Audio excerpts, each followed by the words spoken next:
Now from the night team, Arizona's second execution in less than a month is scheduled for tomorrow. Frank Atwood was sentenced to death for the 1984 kidnapping and murder of 8-year-old Vicki Hoskinson.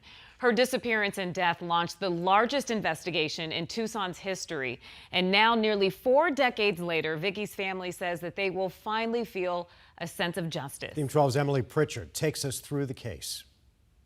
Vicki Hoskinson will forever be 8 years old. In 1984, the Tucson girl left her home on her beloved pink bike to drop off a card at the mailbox. Waiting for you, babe.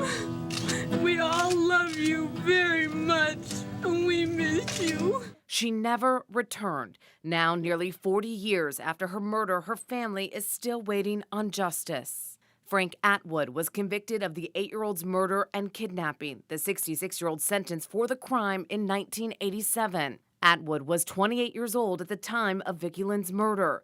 One thing that led investigators to Atwood is that not far from where Vicki Lynn's bike was found abandoned, a gym teacher wrote down Atwood's license plate after noticing him near an elementary school prior to her disappearance. Investigators also used scientific testing of her bike and the bumper of Atwood's car, which investigators say show the two collided.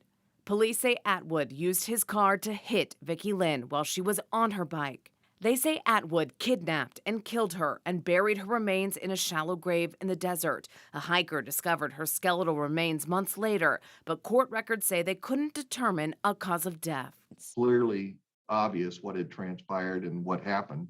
And although he doesn't admit any guilt to this day, it's somewhat satisfying to me as a police officer. And I hope to the family that his demise will be justifiable by the governor and the Attorney General's declaration. In recent months, lawyers for Atwood have been pleading to Arizona correction leaders to not follow through with a death sentence.